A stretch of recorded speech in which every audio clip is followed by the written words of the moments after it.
It's going. I'd like to welcome everyone today. For those that are on with us, we want you to be very engaging. So I'm looking forward to your questions to our guest speaker today. Those of you that are tuning into this, obviously you cannot ask Sam live. I encourage your questions and you can email us.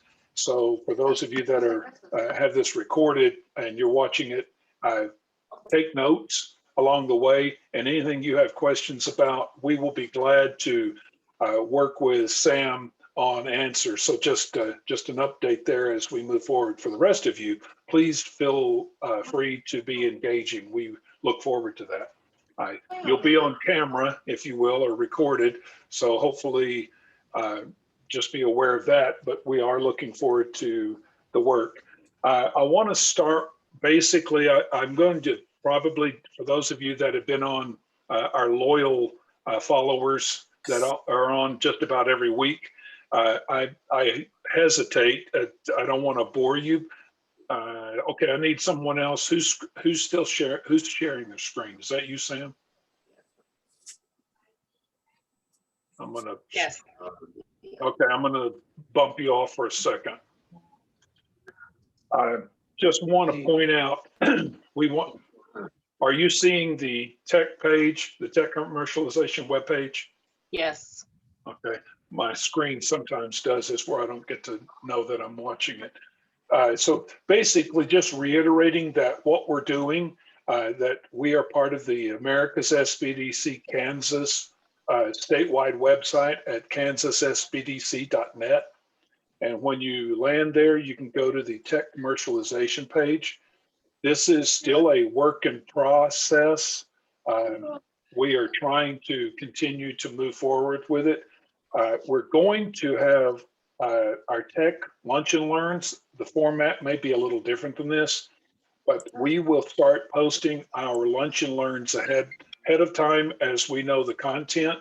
And there will be a new or update of upcoming lunch and learns. We are also going to have our history, our library of lunch and learns in here. As we start moving forward, placing those here, we'd love to get some feedback from you. If it's easy to navigate, if it's confusing, if you got to where you're looking to go. The same thing with with the Bright Center. I think we're going to move the Bright Center curriculum inside the Lunch and Learn or the Tech Lunch and Learn because we're going to post the NASA Primes website, or the NASA Primes web page for us will be in one of these buttons here to where you can get to it for those that are working with us easily. Point being, we're trying to make this a living toolbox so you can get there, whether you're a SBDC in another state or you're in an SBDC within the state of Kansas as a tech advisor, business advisor, or you're a resource partner, or you're an individual client. We want to make this work for you, including like today's program. We will put that in here. We are going to add the PowerPoint program, contact information, and steps, doing things to try to make these much more productive for you. So we want to continue to reiterate that as we move forward. So please go look through it when you get a few minutes, maybe early in the morning when you're grabbing a cup of coffee and you're still kind of waiting for the day to start driving you crazy. We've talked about the tech commercialization steps and other things like that. So just a reminder of what we're doing to try to make our tool chest available to everyone. With that in mind, we've got today, we've got Rick Slater still working with us from our NASA Primes. He's also helping us with our ways of funding. We called it sole source contracting. We called it agile acquisition, I think is what Lori Moncrief calls it. So it's a part of the commercialization opportunities beyond encountering innovation is the way I want to describe it, to where you realize that Encountering innovation is the beginning of the programs we've done to attract you, to help assess you, to prep you for the Tech Scouts. So what happens after that? And that's a lot of the work that we're doing in the few weeks past and the weeks moving forward. With that, I'm going to stop sharing my screen and turn it over to Rick. And I think, Sam, you can share your screen and let Rick begin. Thank you. Okay, and good afternoon, everyone. I'm really happy that we've got Sam Rain as a guest speaker today. And to introduce Sam, he's the CEO of the SBIR Advisors, Inc. He's also the Director of Business Development for Pathfinder Solutions Group, venture partner for the Stony Lonesome Group, and a venture partner for the Ridgeline Partners. Sam worked for 7 years as a CO for the U.S. Air Force, serving as a contracting officer under the AFSOC and Offensive Cyber Operations. He's a graduate of the U.S. Air Force Academy, received his MBA from Eastern New Mexico University, and has helped over 150 companies win SBIR, STTR awards. So with that, welcome, Sam. Why don't you go ahead and take it away? Hey, thanks. I really appreciate the introduction there, and apologize for the hat. I know it's not the most professional thing, but it's way better looking than what's underneath it, I promise, today. So, I'm excited for today's talk. We had a great call yesterday with Alan and Rick and I, and where we had planned on I was going to take this was, let's talk about SBIR from a high level. And Alan and Rick said, this audience has already heard this. Let's get into the juicy stuff. And so I'm really excited I was excited to hear that. And I said, all right, let's do it. So we're going to kind of talk about real quick, more about what we do, but then jump into how we see the world and how we're approaching. So basically, Cyber Advisors, Inc. I'm founder of this company. We're a team of 20 former contracting officers like myself. And what we all came from a background of cyber and space. And so we've got a little bit of software, AI, ML in there too, acquisitions. But what we were seeing from those two programs, I guess, or categories, is a lot of that is classified. So my whole team has clearances. We came from top secret world on the Air Force Army side, but what we were seeing behind that door frankly scared us. Like, we're in a bit of a cold war right now with some near peer competitors, and all the war fighting that's happening is in acquisitions, and we're losing this war a little bit in that our acquisition processes are so slow as a DoD that we're falling behind and to our near peer competitors and our commercial partners who are just innovating so fast that we're having trouble keeping up. And it's not that American technology companies aren't keeping up. It's not that the DoD warfighters aren't keeping up. It's that acquisition is not keeping up with what's new and what's out there and awarding contracts fast enough to innovative companies that were kind of stuck in our old traditional ways. And we'll talk about that more here in a little bit. But that's a problem, right? So if we don't correct that soon, we could be disrupted in the next war, and we definitely don't want that to happen, because disruption in the commercial sense in industry means that you've gotten kind of you've rested on your laurels too long, and an innovative startup has popped up and did what you're doing better and faster, and now they're going to steal all your business. It does not mean that in the defense space. When you get disrupted in a war, it spells really bad things. So we all have the mission to change that. And we, while we were in, we did as much as we could to push on rapid acquisitions and speed up acquisitions on that side. There's almost only so much you can do without becoming a colonel and general and things like that. And we weren't going to wait 10 years to do that. So we all are exited the Air Force and are trying to help the DoD from this side help the Air Force get out of its own way, and influence DoD acquisitions from the commercial side. So what that means is we work with venture capital. There's a number of different VCs. Rick mentioned a few that I'm a venture partner for, but there's 8 total VCs that we work with. They're all national security focused, and so we're helping their portfolio companies do business with the DoD and grow their business inside the Air Force, Army, and intelligence communities. So, part of what we do there is a lot of these companies, these startups, don't know how to spell DoD. They come to these VCs from Silicon Valley and whatnot, and the Department of Defense is a giant black box to them, but they have really interesting technologies that we know could be applicable to the intelligence communities or to defense.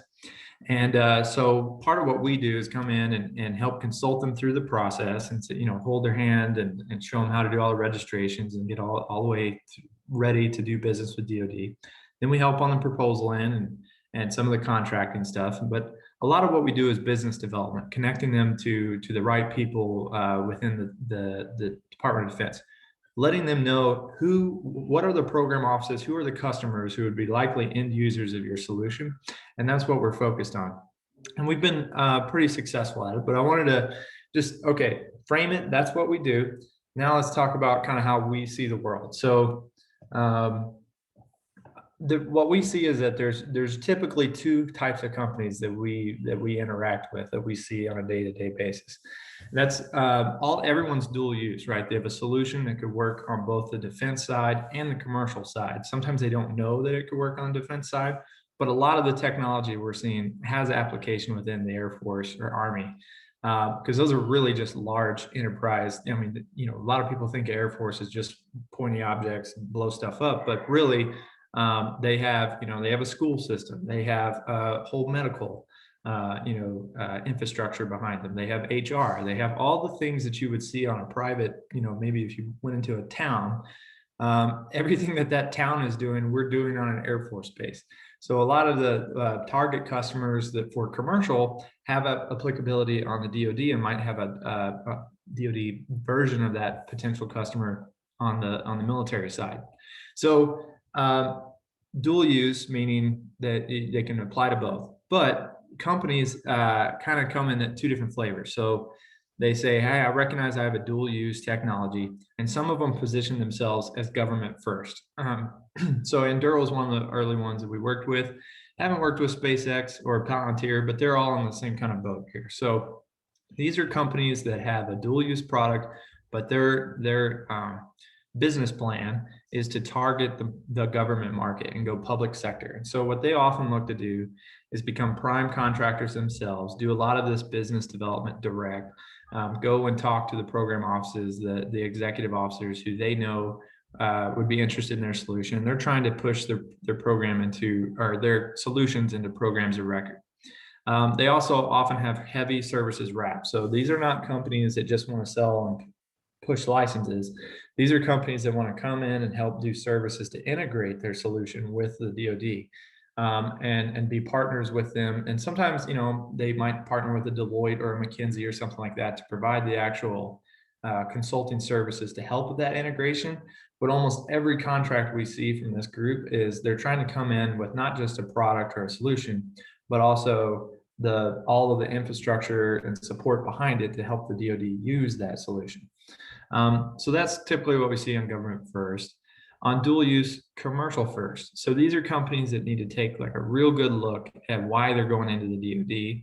And these are companies that we're often trying to convince, hey, DoD needs your product, please come work with them. And they're not necessarily motivated to come work with DoD. They've heard of, they're making buku dollars on the commercial side, or they've heard the DoD is really hard to work with. They've got maybe some customers in foreign countries. So they're not necessarily interested in going defense. And it might be for various reasons. Could be like they're pacifists, and that, or they're just, like I said, making too much money on commercial side to care and to invest in DoD. So with these guys, their approach is often to partner with resellers, integrators, think like Carosoft, Thundercat, things like that. So they come in and they don't try to sell directly to the DoD. Instead, they just try to have a bunch of commercial contracts with resellers who will then go and to various degrees of exclusivity sell within the government. There's almost no services wrap. They don't make any margin on that. So they're usually just pushing product licenses, that kind of thing. And like I said, they're not doing direct business development. So they're hiring firms like us or other channel partners to actually go out and push their product. And so how does this all fit in what I call the traditional model? And how are we disrupting this model of acquisition? So these are really at a high level, these are the tools that a contracting officer has available to them to spend their budgets every year. And say a program office will pretty much, these are estimates, but this is kind of how I've broken this into. You've got your different options for contract vehicles at a high level. You know, I've put down an estimate about how long it takes from idea to award for the state, you know, to the time someone identifies a requirement to the time that contract is awarded. What does it look like as far as an acquisition schedule? And then how much of a program office's budget is spent on these different vehicles? So here's the problem with traditional paths, right? If they want to go open competition, they want to post it somewhere publicly and open it up for anybody to propose to, they're going to get a ton of proposals. Oftentimes they'll get protested as well. And so that extends the time it takes for an acquisition to happen. So on average, 9 to 12 months is what you're looking at if you want to post something publicly and go open competition. So they're thinking about those acquisitions probably a year or two out. They're forecasting that budget to Congress to get that money approved. And so by the time, in other words, unless you were on their radar 2 years ago, they don't have money for you today. Everything's already tied up, has a name, and it's going to things like this. So they're saying this portion of the budget has to be set aside for this acquisition that is going to take a year to execute. Now, that's really slow, and they recognize that. So they try to create these other vehicles that speed things up a little bit. So like IDIQs, BPAs, like blanket purchase agreements. IDIQ is indefinite delivery, indefinite quantity contracts. These are basically, we call these contract vehicles that they stand up internally. So I'll take it out of my former office, for example. So like cyber office. Hey, Sam. Go ahead, Alan. Sam, just a second. Are you flipping your slide? I think you're on your third slide or your second slide. Yep, still looking at the IDIQ and Mac vehicle here. Yeah, we're not seeing that, or I'm not. Are we missing it, or am I missing it? You see open competition is the top line here? I'm seeing it okay, Alan. Maybe Okay, it's all right. It's just Okay. it's my other screen then. Okay, I just double checking. Thanks. Okay, no worries. Sorry about that. Yeah, I'm seeing it okay as well. Okay, good. Awesome. Thanks, guys. Okay, cool. So what a contracting officer tries to do when they set up these contract vehicles is they try to limit competition. So they say it takes way too long to go out full and open. So let's limit it a little bit. Let's instead compete a contract like an IDIQ and pick a group of vendors who would be able to, provide the solutions within a certain category. So like I was saying, my former office was offensive, defensive, cyber. So we would set up what we call a cyber IDIQ and publish that out onto full and open competition and say, okay, anyone with cyber services or cyber products, we want you to bid on this contract and join our catalog. And we would get, hundreds of proposals, and we down select maybe 30 companies. And we say, okay, these are the 30 companies that if we ever have any cyber requirements, we're going to go to them and we're going to publish that opportunity to an IDIQ or BPA or whatever the internal contract is. That's option number 2 here. So these are little catalogs that unless you're on that catalog, you're on that IDIQ, you're not seeing the requirements that are coming from that office. Only those IDIQ holders are seeing those requirements and are therefore winning that business. And these IDIQs only come up every 5 years or so. Well, unfortunately, this is where 90% of most program office budgets go, is to these internal, owned acquisition vehicles that they have. And so what that means are people that are companies that are really good at government contracting. They've built their company around government contracting, you know, the kind like Booz Allen, Northrop, those kinds of companies. They're best suited for this because they can forecast out, they can think 5 years ahead and jump on IDIQs, and they can outlast these long sales cycles. But these are not, startups can't do that. Startups maybe were just created 6 months ago, and the next IDIQ on ramp will be 4 years from now. That's way too long for them to be thinking for this. So the options for small business are narrow. They have to go find the IDIQ holders, say, okay, you have access to that IDIQ. I'm going to partner with you. And usually, you know, they come on as a subcontractor, and they're usually forced to take pretty low margins because the prime contractor will tell them, you've got to keep your rates low. I'm trying to compete with these other primes. And so there's a big brother effect there where the subcontractor is usually not making any money on these deals, but all they're trying to do is build up that past performance. And unfortunately, that's the way of traditional contracting. Is if you want to do business with CyberOffice, you've got to go find those IDIQ holders, buddy up with them, take terrible margins for the next couple of years, build up that past performance, and then try to jump on the IDIQ the next time it's open and you compete for it as a prime. Well, that's a problem. So even you know, purchases through IDIQs take 6 to 9 months. So a little bit faster, but not fast enough for startups. So Air Force, Army recognized this. They created other acquisition vehicles like OTAs, CSOs, BAAs. These are more your rapid acquisition type vehicles. And not much of the budget goes out on those.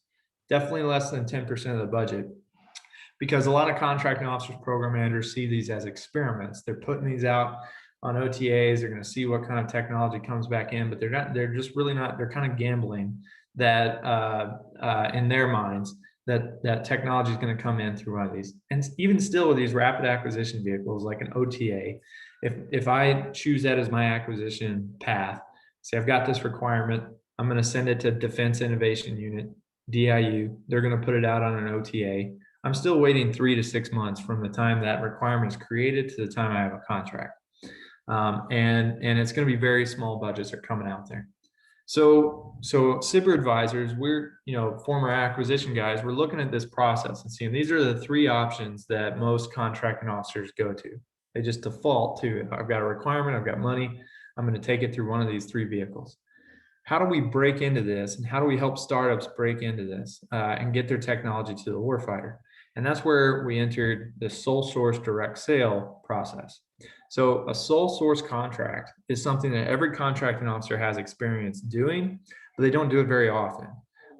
It's usually less than 10% of the budget, and but it is usually a lot faster contract. And most times when a contracting officer is doing sole source, they're doing it for reasons like national security, or there's only one energy provider in town, so I've got to go to that one guy to provide power to the base.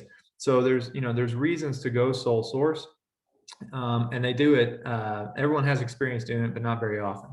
But this is where we wanted to play. We want to do direct sales. So how are we doing that? We're leveraging the SBIR program, the Small Business Innovation Research Program, to disrupt the way the DoD currently does business. So when you go and you win a SBIR phase 1, phase 2, you inherit sole source justification for that solution. Every federal agency, if you've won a SBIR phase 1, every federal agency is mandated by statute that they have to go sole source to you if they have a requirement that matches your solution. If they don't, they've got to write a letter to the SBA explaining why they couldn't award a contract to this small business. Sometimes there's good reasons, like you're in jail or the company's out of business or something like that. But for the most part, contracting officers prefer this method because it, for one, is much faster, speeds up their acquisition timeline, and 2, they don't like writing letters to the SBA. So coming to a contracting officer with a sole source justification is considered a really good thing. And there's programs like out there that can help you do this, like the 8A program. If you go and join the Small Business Administration's 8A, you get a sole source justification for a little while. They team you up with a mentor, you become a protege company, and you get that sole source justification for a period of time or a dollar limit, a ceiling. So like, for example, I could go to Alaskan Native, I could go sole source if the company is owned by Alaskan Native, but only up to 20 million. After 20 million, that's not sole sourceable anymore. So why we're going after the SBIR program, we're pushing all of our companies that way, is for one, it gives that sole source justification at the product level. That's at the solution level, not the company. So that's important. So not only is that sole source justification, have no dollar limit. So you could do, there's recently been a phase 3. If you go Google BlueStack, look up BlueStack, you'll see that they just got a $380 million sole source phase 3 contract. There's no upper limit on a phase 3 sole source, and there's no expiration. So unlike 8A, where you graduate the program in 5 years, there's no expiration on a phase 3 sole source. And the other thing is, it's like I said, at the product level. What that means is I can sell that product sole source through a reseller. So for our commercial first companies that don't really want to play in defense, they want to go through resellers, we're able to get them a SBIR contract, get that sole source ability, and then extend that sole source justification to whoever reseller they're working with. So even if their company is bought or they graduate, they become a large business, they get over that 500 employee threshold, that product still has phase 3 sole source ability. So it's a really powerful tool, and we're using it to go do direct sales with the government and kind of circumvent all 3 of these other vehicles by going direct to the program offices and contracting shops. The second reason you want to go SBIR is because what I mentioned earlier is a lot of these program offices forecast out their budgets by 2 years. So if you weren't on their radar 2 years ago, they don't have money for you today. Everything's already tied up. So when you meet a customer and they're like, I like this solution, but sorry, I don't have any money. SBIR allows us to say, well, that's fine. Sign this MOU and we'll go get other people's money. We'll go get SBIR funds to pay for this project under a phase 2 contract. So there's direct to phase 2s every couple of months, or you can win phase 1s and go phase 1 to phase 2. So as long as you're playing in the SBIR space, you're applying to phase 1s and direct to phase 2s, you always have somewhere to take an MOU. And what is an MOU? It's a ticket for free money. At least that's how you should pitch it to your customers. If you're talking to a customer in uniform, they like your solution, but they don't have money, say sign this MOU, it's a ticket to go get free other people's money, $750K of phase 2 dollars. So that allows you to start to bridge the gap between today and 2 years from now when they do have money for you. In the meantime, you're going to use phase 2 dollars to work with them. So that's the second reason. The third reason we want to go take our companies to SBIR is because you can come in as a prime. There's no past performance required. So unlike a lot of these other contracts that I have up here that might require past performance, you have to show that kind of positive Yelp review, government Yelp review, to show that you've been a subcontractor for a little while, done really well before you broke out as a prime. SBIR allows you to go direct off the street, become a prime on a contract. So that's why we do it there. And then it's also favorable IP and data rights. So let's say under the CSO or BAA, that they're funded with R&D dollars. Well, if the DoD pays to develop something, typically they want to own that thing. So that IP rights is going to go to whoever funded the project. Under SBIR, it doesn't matter. It's an economic stimulus program. So it doesn't matter if it's a DoD's expense or at your expense. Whatever's created during that SBIR contract is yours to keep. That's your IP, your data rights for 20 years after the contract. So that's another reason why we favor the SBIR program. And that's how we're using it to go after and kind of disrupt the way things are going now. Is that we're skipping all of we're going around the incumbents, the large companies that hold these IDIQs that are getting 90% of the money. We're going around them and we're going direct to the program office and letting them know we have this sole source justification and really good innovative technology, and they should just do business with just us. And so hopefully if we do enough of that over time, the IDIQs will become underutilized and they'll just start to find more and more SBIR companies to go direct to, because it's commercial technology. It's way faster. A lot of times it's other people's money, and it's innovative technology. So it's where a lot of the primes are failing And where we're, slow in innovating is because these slow acquisition processes is part of it. But the other part of it is because a lot of the prime contractors like Boeing and Raytheon and others, not to, throw them under the bus, but they're a little bit slow when it comes to innovation. They're not as fast as a startup. And so that's where we're thinking here. And then, so like I said earlier, we make investments in companies with dual use technology. So the VC funds we work with, most of them invest solely or exclusively in dual use, meaning you're looking at government as a potential customer. Some of them only invest in veteran-owned startups, and so we work with those companies to help get their portfolio into the government business, and then we use this process to build that funnel, that pipeline. So we're going after, of course, let me back up here. We're going after all the open competition stuff. We're going after OTAs and BAs, but we're also going after SBIR and sole source direct sale, and that together makes up the pipeline that we build inside the DoD for these companies, which requires a lot of business development. But anyway, back to VC. The venture capital companies are making investments. If you can show that you've got this figured out, that this is your path, you're not just coming to a VC and saying, I'm going to apply to this AppWorks thing. I heard it was cool. And you have no plan to take it from phase 1 to phase 2, or how to transition at phase 2 to phase 3. VCs are getting smart, and they want to know, what is your transition path to becoming a program of record? How are you viewing the DoD market? And these are the kinds of things that they like to hear, of here's our approach, and here's our pipeline. And you can start to fill it out with dollar amounts. Here's the quantity of contracts we're going after. Here's our success rate that we're projecting, and then build that pipeline so they can see the way you're thinking about this market, and that you've thought all the way through the process. So we're helping startups do that. And, most VCs look at what is your revenue. So they're looking at, when they see revenue, they're thinking about annual or month over month. They want recurring revenue because that's kind of how they meet their metrics to get to the next round.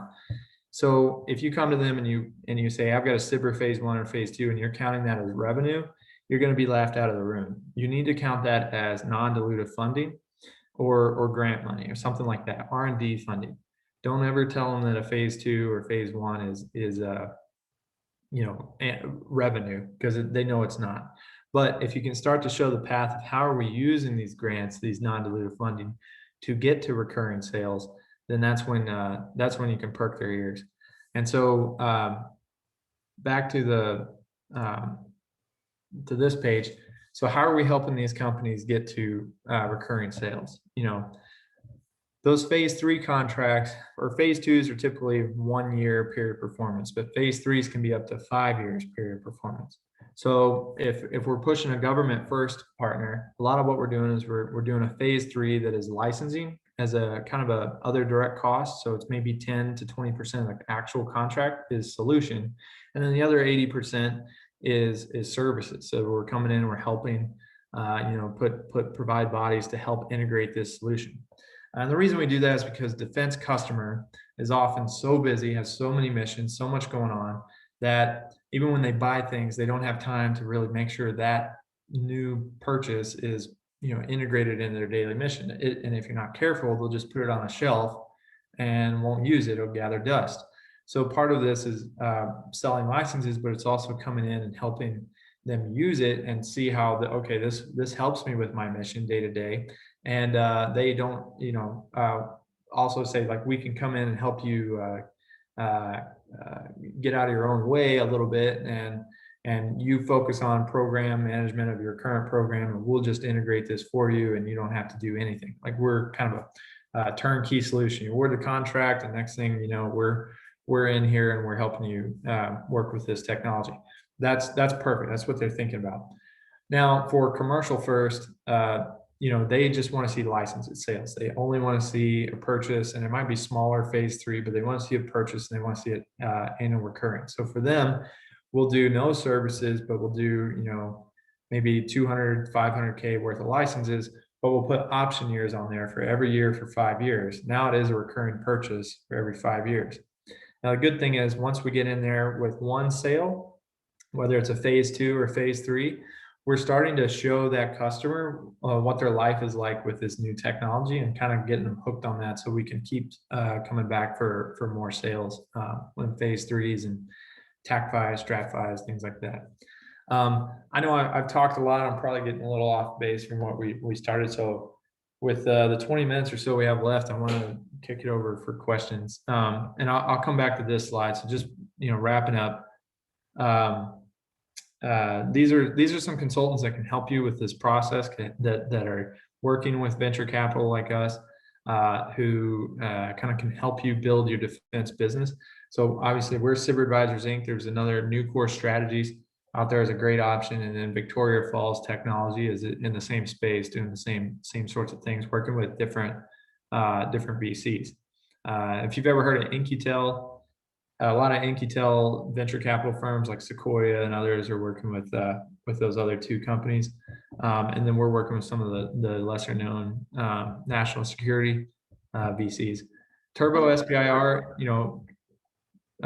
sorry, Rick, 1 second. So consultants, can be kind of pricey sometimes. So if you're new to all this, you're just trying to get your feet. I gotta listen to this. I really do. Okay, if you're just trying to dip into and try to see if you can win Cyber and kind of dip your toe in the water, and then before you invest, I would maybe push you towards some proposal software like Turbo SBIR. They're a much more affordable option, and they're kind of like TurboTax, but for Cyber contracts and Cyber proposals. They're a great company, and they're do-it-yourself. So you're not going to have a consultant come in and do everything for you, but they do have really awesome software that can walk you through the process. And with that, I'll turn it over to questions.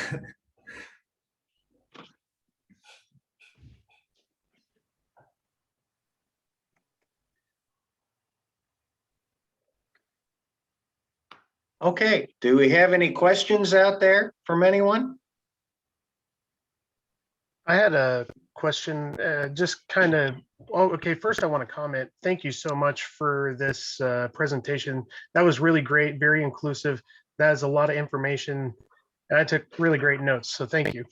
And then I wanted to also ask, so if you have a project that is going to be a much larger, it might even be bigger than, $750,000 to get a running real prototype, how do you really compete with the other big primes and stuff like that as a small startup?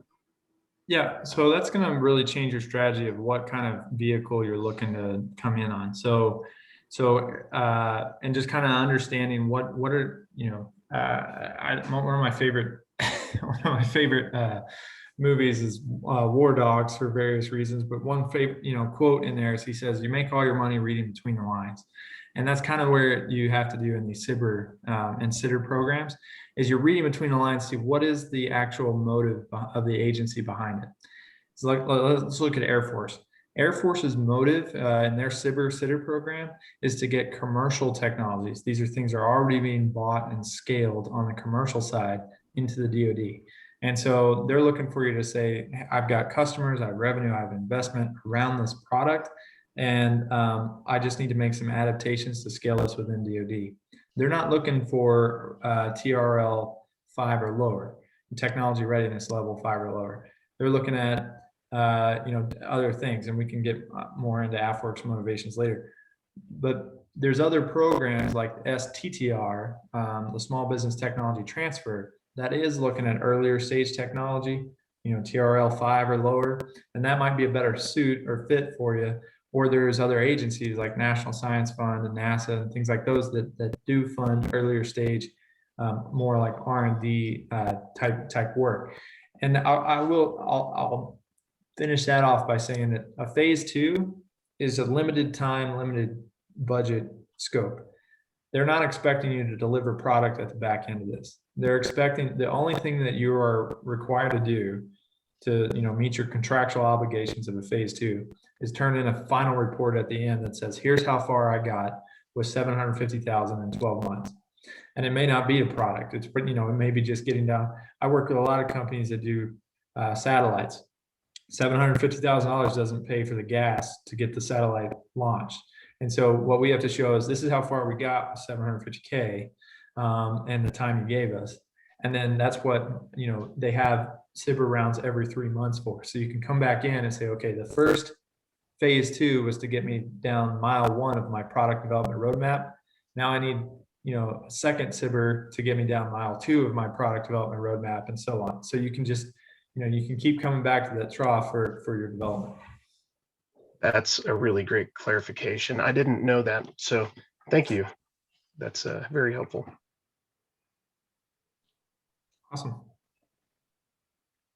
So Sam, I want to follow up with Kit's question. So with the 750 example that you gave, and they come back for additional funding, how many times can they come back, or when do they need to start looking at another way of getting where they need to go with their funding? Sure. So with phase ones, phase twos, you don't start to hit the point where you have to start reporting until 15 awards. So you can come back and get 15 phase twos before you have to start saying, here's how many of these have transitioned to phase three. So basically from 0 to 15, you're not graded any differently for saying you have passed phase twos. Once you hit that 15 mark, if you're not able to say I have, if you say I have 0 phase threes, then it's going to count against you in the evaluation. It's not a debarment. You can keep, applying, but they're basically going to knock your score a little bit because you're coming back for more and more phase twos, and they want to see you, hey, okay, you've had 15 of these, you need to get to phase three or find another way to fund it. So that's kind of where it starts to impact you, is at 15 or more. But I will say they're very sensitive to essentially equivalent work. So you have to be very specific when you're coming in and you're applying over and over again. What is different about the scope of this phase two versus the scope of phase two I just had? And so you're saying this is a different customer, it's a different use case, it's a different product development item on my roadmap. I'm developing this feature over here. What is different about the scope of phase two, before and the new phase twos? That's very important, because otherwise they don't want to pay for the same thing twice, or seem to pay for the same thing twice. So that's when you're coming into this. If your first phase two win is very generic, you're gonna struggle on future phase twos because you weren't super specific on what the first one was, and now you're going to have a hard time differentiating the next phase two scope from the first one. So you have to be very clear and concise what you're trying to accomplish, and typically that leads to a higher probability of win anyway, if you've got a very clear message of what you're trying to accomplish. Okay, so I want to know, who is we or they? Whenever you say they're very sensitive, you're talking about customers. I think some of the folks here are not sure who we're talking about in that Sure. regard. Gotcha. All right, so when I say they, I'm talking about the SBIR program offices. So every agency has an SBIR, STTR program office. For Air Force, that's AFWERX, okay? And AFWERX even is just the evaluation arm. Then there's another group behind them that does the actual contracting. That's Air Force Research Labs. And so that's very different from your customer.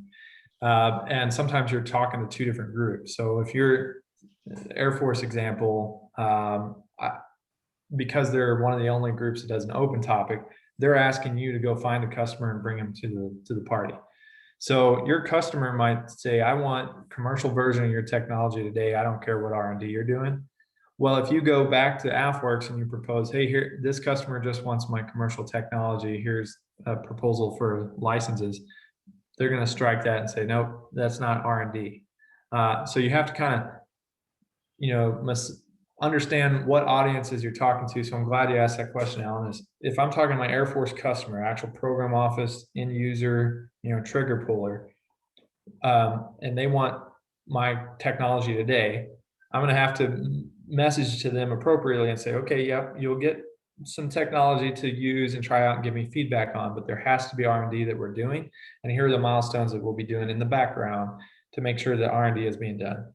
When they understand that, like, okay, I'm getting the product and you're tweaking it, cool, they'll sign the MOU. Now you take it to AFWorks and you say, AFWorks, we're proposing an R&D project with this group. We're going to provide them some technology to do some feasibility study with, but we're going to mostly be doing R&D. Now you're checking their box of, okay, you're appropriately using R&D funding, SBIR dollars, and now you're kind of getting through both gatekeepers, if that makes sense. But other agencies, not Air Force, are going to tell you specifically what they want. They don't have open topics, so they have a very specific problem statement, and in that case, they're bringing the customer. So it's almost one and the same, because they're telling you who the customer is going to be, they're telling you what the problem is, and you're going to work directly with them. So there's not really that differentiation. It's just AFWorks that has that kind of funky two masters sort of thing. So what happened to those? I've heard that there are those that won awards but were not funded and timed out during COVID. I mean, I guess we're still in COVID, if you will. But for those that have timed out, if they won an award, but now they've continued to work on their technology and they have a product and they have a customer, can they go sole source? Yeah, so let me unpack that a little bit. So they just started sending out select unfunded letters as of like, I think 19.3 was their first round. They started doing that. And basically how it's been described to me is they have, 400 or some proposals they're looking at. The evaluators say these are all selectable. The proposals are great. There are no problems there. They're all outstanding, but they run out of funding. So just if you fall just below that cut line of where the money is, then you might have received a select unfunded letter, which means your proposal was great, outstanding. If you can find somebody to fund it, we will. But try again next round. Maybe you get above the cut line. But it's essentially a soft no from AFWorks. But it has this neat little tool that says we'll leave it open for 180 days. That if you do find a customer that says, nah, never mind, I don't need SBIR funds, I want this solution, and they're willing to fund it, they can MIPR money to AFWorks. AFWorks will put it on the contract, and you'll get the award, the signed award. We've done that a number of times with Navy funds, DARPA funds, and Air Force funds for companies that were select unfunded, and then we were able to get them to a contract. But that 180-day clock is pretty tight.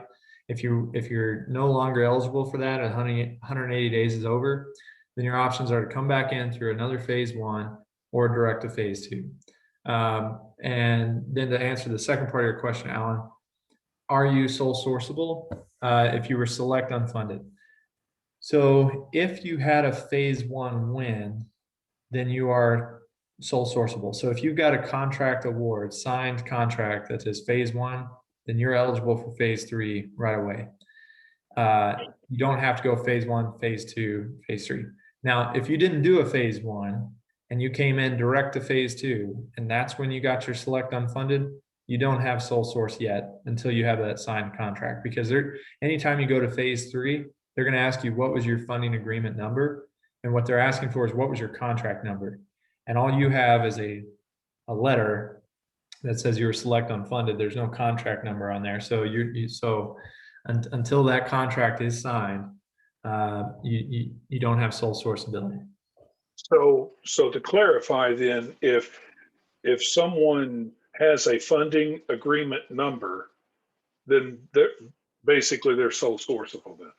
Yep, if they have a contract award number from a phase 1 or phase 2, they are sole sourceable.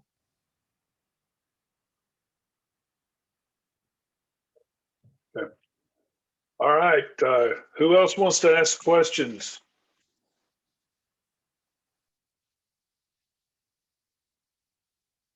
I thought while you're waiting to unmute yourself, if someone's looking or thinking, another question for you then, Sam. What if someone has won a phase 1 and a phase 2, and they've not commercialized yet, but they've gone back to their product and they think they may have someone that would be interested? Is is there value in looking, or, well, first of all, is there a timeout? Is there a period where their sole source ability goes away? No, so your sole source ability is for the life of that product or that solution that you've won the contract for. And so it doesn't go away no matter if you become a large business, if you sell the company, you sell the product through somebody else, you're always going to have that sole source ability as long as you know have won that contract for the life of that product or that solution. So it's a really powerful tool for that reason, and that's why we have companies like CloudBees and some of the other large companies we had on the slide who are trying to come in through SBIR, because it's a very powerful tool if they can get it. So if you haven't commercialized, but you have an SBIR, is how do we help our clients? Wow, sorry, a little bit of an earthquake there. Freaks me out a little. If someone has an SBIR, but they've not commercialized, is there potential in what I'd call shopping their SBIR technology? Okay, so I think what you're saying is they have a lower TRL technology, but they've won, say, a phase 1 for it. Is there a potential to shop it with like an integrator or other commercial partner? Sure. That's interesting. I'd say yes. It's going to depend, of course, case by case, but that sole source ability is very attractive. So I've been known to take, I've taken companies to Microsoft and said, hey, this company has a sole source ability. And they said, great, we'll come under as a subcontract to you, and we will award the prime contract sole source to you. And then, even though they're getting 1% of the contract, the other 99% is Microsoft.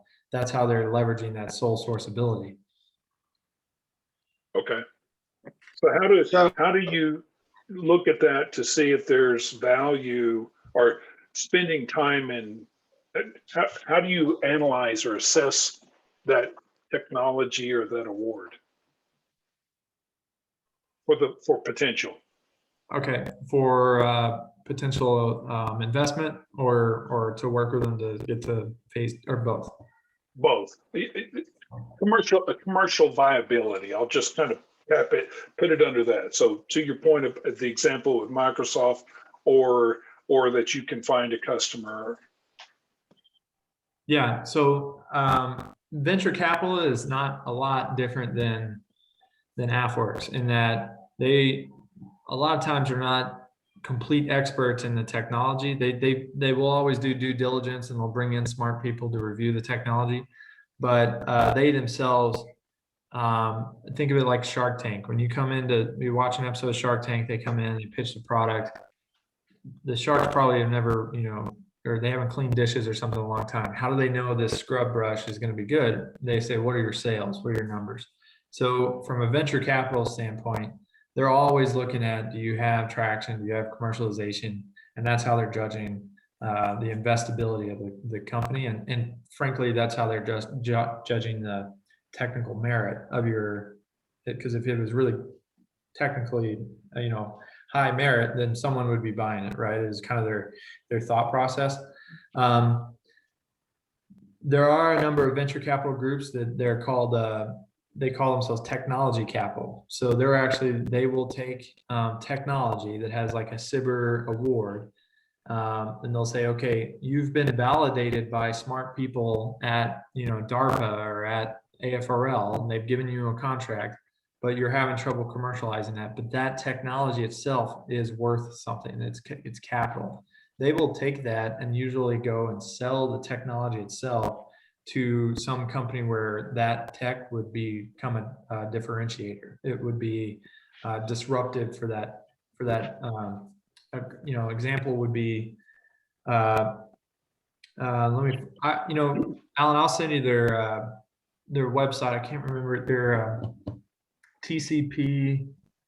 I'll have to find their link, but basically what they do is they'll help, like they took a battery company that these guys made made a battery. They won a SBIR award, but they just could not get it off the ground, and they were looking at shuttering the doors. Great technology funded by grant money like this, but they just couldn't get commercialization or investment. So this VC came in and said, we think this would be game changing for these larger middle tier businesses over here that are in a very tough competing market. So they will take that capital and they'll actually that technology capital, and they will use that as investment in the mid-tier company. So in lieu of putting money into that company, they offer the technology patents and things as in exchange for equity in the company, because that technology will probably net a lot higher return than just here's cash.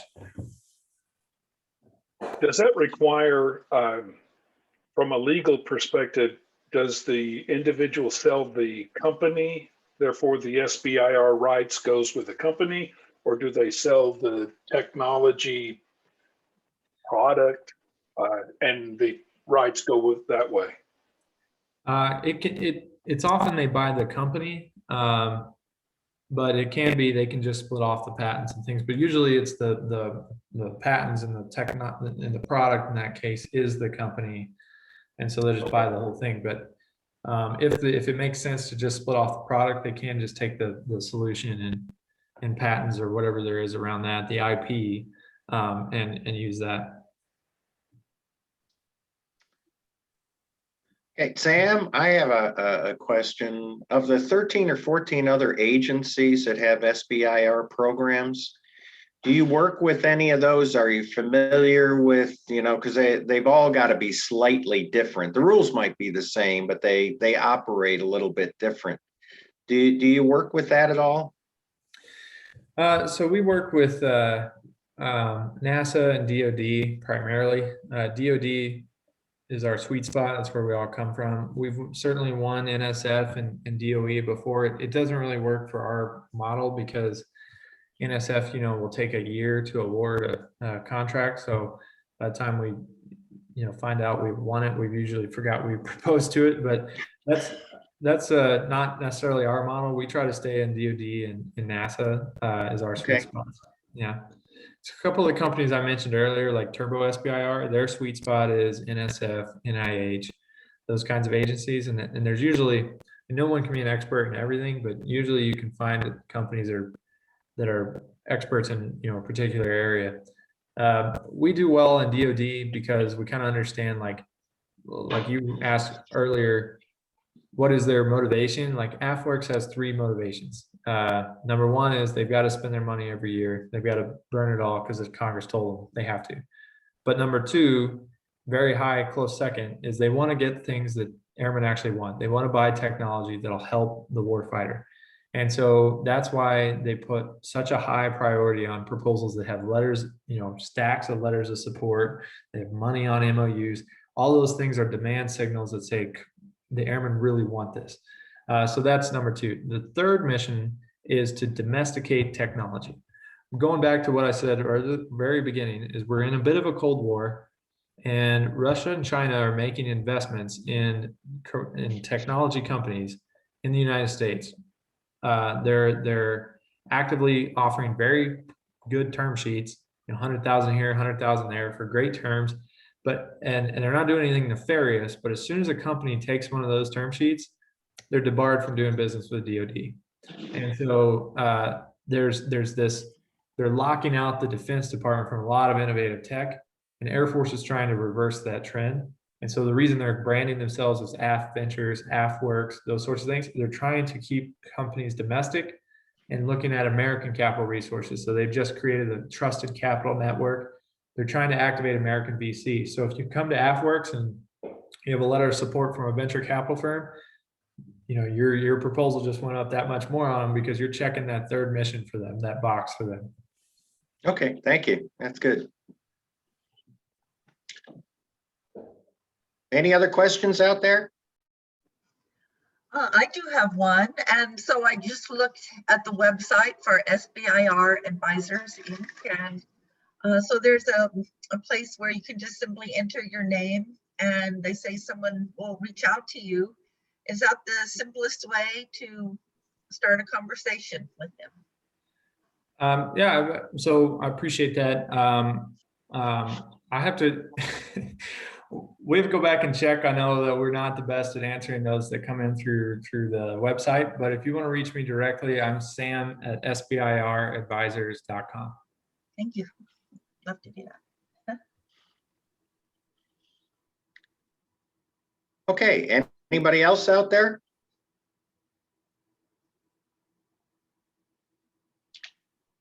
Okay, well, I guess that ends that then. And Sam, this is a great talk. I really appreciate all your effort, and this really was an A+ in my book.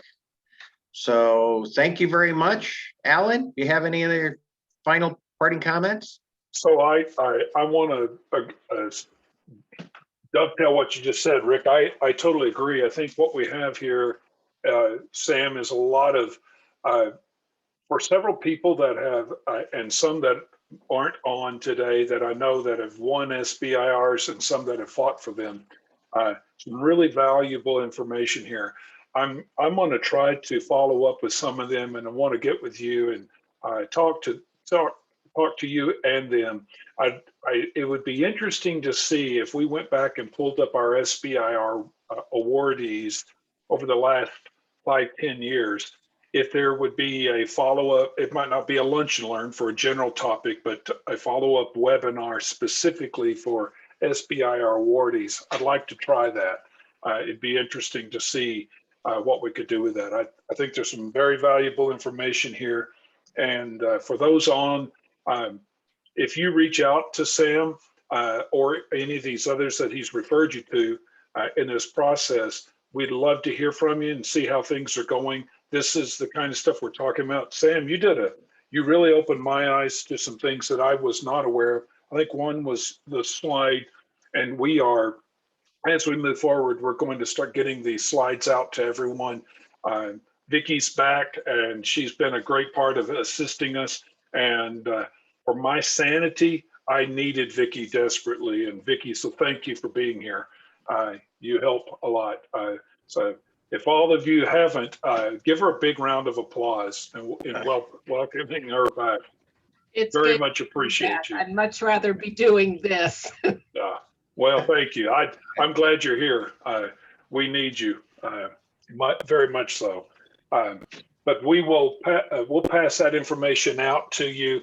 And like I said, looking forward to the follow-up. We're going to reach out to our awardees and see if we can have a conversation and pull up the webinar sometime in the next month or two, if that'll work for you. Cool. All right, I think that's it. You're open to chat if anybody has anything else you'd like to ask or talk about. Otherwise, we're finished for the day. So any thoughts, any comments? Sam, I just had a kind of a question. I work with Alan, and I work with a lot of companies that are trying to get into the SBIR program. And I was just wondering, based on what you said, do you think that the AFWERX, like the open topics, pretty much need to be at a TRL 5 or so to get funded? Or is open topics different than their normal solicitations? What part of AFWERX is more the TRL 5 and above, I guess, of the Air Force SBIR in general? Sure. So yes, for AFWERX, SBIR, I'd say TRL 5 and above is preferred. If you're below 5, you need to be applying to the STTR, Air Force STTR program. What we see, and this is data over, the 150 or so that we've brought through the program. We currently have 55 companies on phase 1 right now through the 21.1 round. The average revenue for companies that are coming in through the open topic SBIR are $500,000 or above, and the average investment is $1 million or above. So we're looking at seed Series A companies are kind of the sweet spot for AFRL AFWERX, Open Topic, SBIR side. If you're under those metrics, you can still win. This is certainly a bell curve, and I'm just talking about averages, but it's more difficult. We can say with pretty high surety that, you know, if you're over those two metrics, you're going to do just fine in phase one. But if you're beneath those, you need to take a good look at STTR. STTR is a very similar program, $50,000 phase one, 90 days, $750,000 phase two for 1 year. The only difference between the SBIR and SITR program is that you have to partner with a nonprofit, like a research institute, an FFRDC, a university, and that's how they're validating your technology. So if you come to them with a TRL, 4 or 5 or 3 or something, they need to see that, okay, you don't have commercial traction yet, understood, you're a little earlier stage. So how do non-experts validate your technology? Well, they look at who's your nonprofit partner. You're coming in with an MIT, they know, okay, this is pretty credible. If you come in with, community college, you're going to need a lot of letters of support from some engineers or, scientists on the Air Force side that say this is good technology to help you build that credibility story. Does that make sense? Okay. And the other thing, I just had this conversation yesterday. I also help out at a makerspace that's associated with Wichita State. Which is a nonprofit. Is there a way that a makerspace with some really good technical capabilities in fabrication, figuring out how to build stuff, could that be included as a nonprofit on an STTR? Through the open topic, yes. So the open topic is a little bit different than your normal STTR. Normal STTR is university comes up with the IP, they partner with small business to commercialize. Through the open topic, it's the other way around. The small business has the IP, they have to partner with a nonprofit to be eligible for STTR. So AFWERX recognizes that and they say, okay, well, what the nonprofit can bring to the table is commercialization, help with commercialization. So that's opened the door for education, entrepreneurship centers like co-working spaces, makerspace, accelerators, incubators are taking part in this program now, because what they bring to the fight is they say, okay, company has the IP, accelerator has the ability to match you with commercialization partners. Maybe it's Air Force customers, maybe it's VC, maybe it's commercial customers. So that's how they're looking at that. So I know Catalyst Campus out in Colorado Springs has been successful at this, winning STTRs with companies under the Open Topic STTR program. Here in Texas, we have National Security Collaboration Center. It's another kind of makerspace, nonprofit that has done well through this program. So yeah, it's certainly possible. Okay, thank you.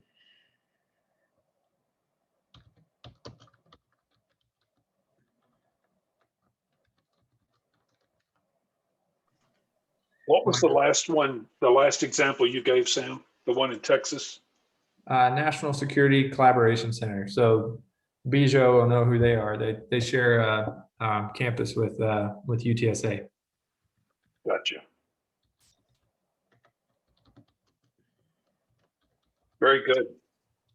Good question, Bill. You do know you were in overtime. Yeah, I know. Can't let you forget that. Yeah. All right. I very- appreciate the ones that are here today. It's been very insightful, Sam. I appreciate it. And I've been working with the SBIR program since about 1998, and I learned stuff today that I didn't know. Awesome. I appreciate that. I really enjoyed working with you guys and around the program, and thank you so much for having me to talk today. I hope it was value add. I know it was. I could be sponsored by a coffee maker, because I don't know, I was talking pretty fast, but hopefully we can slow the recording down and maybe hear what I was saying sometimes. But I appreciate your all's time, and thank you so much for having me. Yeah, Sam, Okay. where are you located? What town? What you said, Texas? I'm in Bernie, Texas, so just a little northwest of San Antonio, a little southwest of Austin. Right in the edge of hill country, huh? Yep, yep. I'm in George Strait's territory. There you go. There you go. Good. Well, thank you very much. I appreciate your efforts. Rick, I'm glad you brought him on. I agree with Bill. This was some good value information. Okay. Yep. We'll continue to be reaching out to you, I'm sure. Yeah. Well, thanks a lot, Sam. Really Yeah. appreciate it. Thank you. Looking forward to next time, and I'll let you all go. But if you ever need to ask me anything, I'm Sam at sbiradvisors.com. Thanks so much. Absolutely. Thank you, sir.